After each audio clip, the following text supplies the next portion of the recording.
What's going on, guys? It's Tony, Urban Girl Scout Media, living the dream as always, and coming to you today to go off the rails and give you a show recommendation all in one. So, as we live our best isolated lives, we're starting to get a little desperate for content. Sports is nowhere to be found. We're turning to things like Netflix, Hulu, Amazon Prime, all those to entertain us. No problems there, right? So, I watched a show over the past week that absolutely fascinated me. It 100% hook, line, and sinker, 6 episodes on Netflix.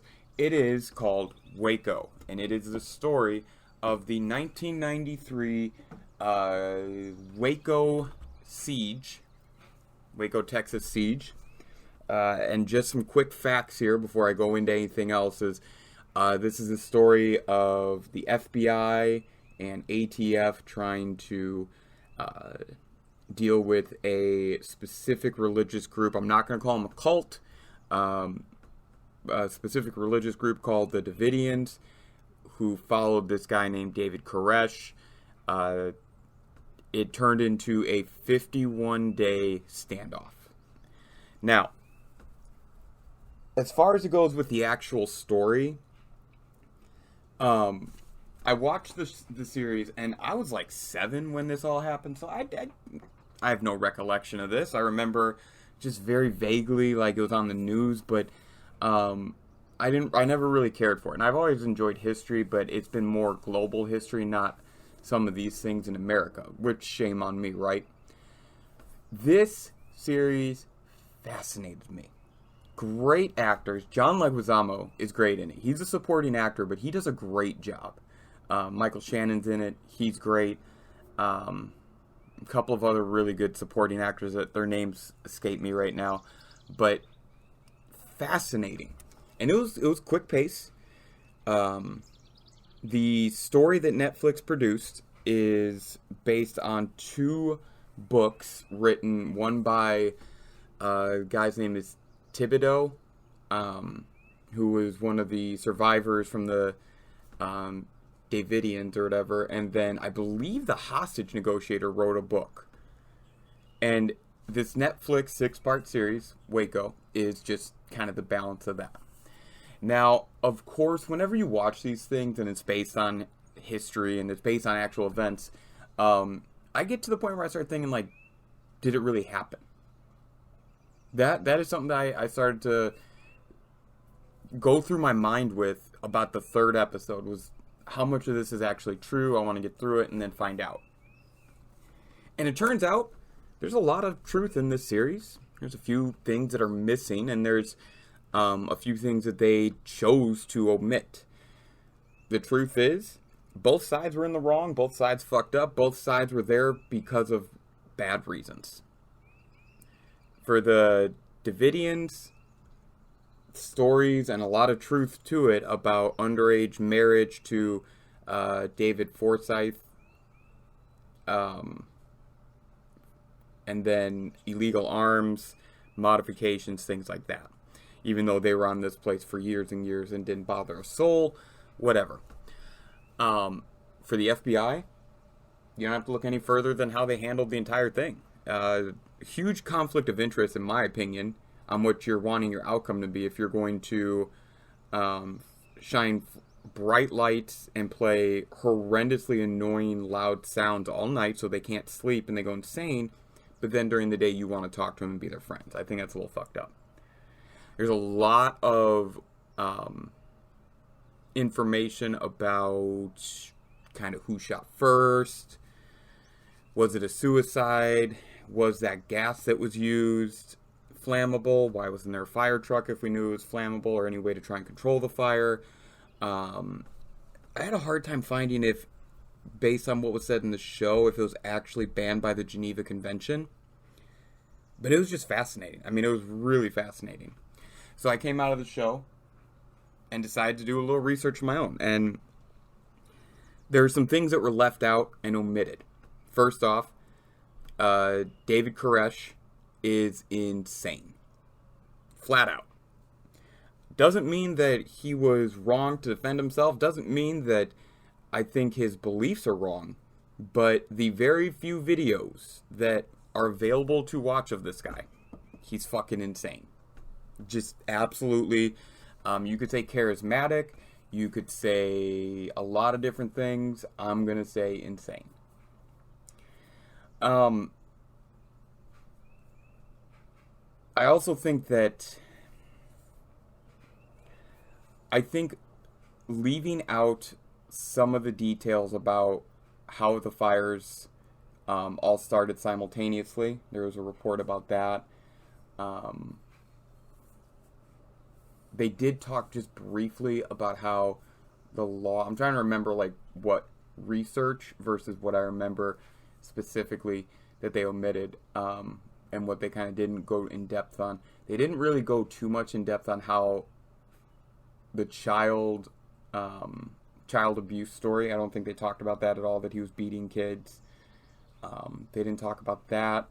There was like a story about he used to hold 19-hour sermons to kind of brainwash his followers. There wasn't anything about that. The information that came out years later about basically the drone. It wasn't a drone in 1993, but there was aerial surveillance that caught the FBI agents talking as they were going in, that they were aware of what they were doing, kind of. Or the wiretaps, I believe, that were brought in on the milk crate. I'm trying to remember. God, I should have wrote some of this down. It was brought in on the milk crate where they heard David and some of his followers talking about maybe starting a fire. There's a lot of interesting information I thought was left out. And maybe it was left out because they don't want you to use that to make an opinion that's against the show. Maybe it was left out because it's not 100% proof. I don't know. I just found it fascinating. And here's why I found it fascinating. Let me explain. First off, it's American history, and I think that our country has some of the greatest history, not the proudest history, but some of the greatest stories of history, and how we can learn from those things and continue to move forward. That same light, I think it's important because as citizens, we do have to kind of hold our government responsible, or they do kind of run off the rails and act a little crazy. Sorry, that's the truth. But I also think it shows that if we want freedom and we want to be respected individually, there are certain rules, certain things that we have to obey and kind of go by, and that's the price of freedom. So I found it fascinating. Both sides fucked up. Both sides were in the right. Both sides did stupid things. Both sides came out of this looking awful. The FBI clearly spent some time trying to cover up some stuff. We will never know the truth about everything. There's a lot of stories that these guys had no intention of killing themselves, although there is a lot of proof found that people shot themselves, or I think there was one article on like the Smithsonian's website that they found like stab wounds to some of the children. Which brings me to my final point. About 85 people died over 51 days during this. Most of them were the Davidians, and a lot of them were kids. 75 people died on April 19th in that fire, including David Koresh and his followers, basically. There is no way to look past the tragedy of this. There is no way to look past the importance of this, for all of us to remember that the government and its citizens have to hold each other accountable. Neither side is right, neither side is wrong. It's a give and take. Ebb and flow, if you will. So if you're looking for just a good... It's about 6 hours of total viewing time. Like I said, 6 episodes. Each one's just about under an hour. I think they're about 50 plus minutes each. And they're quick episodes, and it's a good show. And I think as you guys watch through it, if you don't know much about what happened in Waco, like I didn't going into this, you'll be surprised. and then it'll give you the opportunity to go back after and see what you learned. So, anyways, there's my. I hope that wasn't a conspiracy theory rant. I don't think either side was right or wrong. We don't know all the evidence. I just found it fascinating. Like, even as I was doing more research on this today to kind of like tie up some loose ends on questions I didn't even address on here, there was things about, you know, Janet Reno and her involvement and her knowledge, and then several years from like 1993 through 2000, the information that slowly trickled out both through investigation, trials, and just time going on. I mean, it's a fascinating story. It really is. So, you know, I believe that there is another group of Davidians or whatever there at the site now, and they have a memorial up for all those people. I want to say that 18 of the 75 people that died on April 29th, 1993 were under the age of 10 years or younger.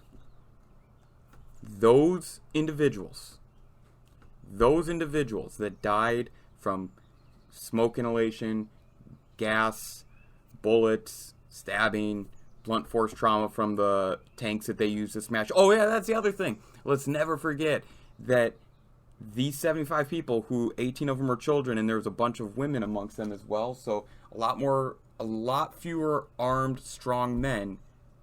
Both sides reported that. They used tanks and helicopters and military-grade weapons against them on American soil. That was the big thing that stood out to me. That, to me, was, again, fascinating is the word I'm going to use. Fascinating.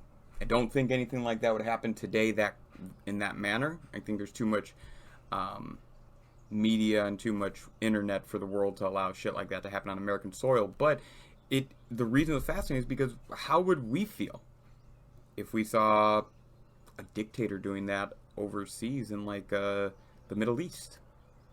If I'm not mistaken, America's actually gone and dealt with some conflicts. They've been conflict resolution management specialists, if you will, for some countries.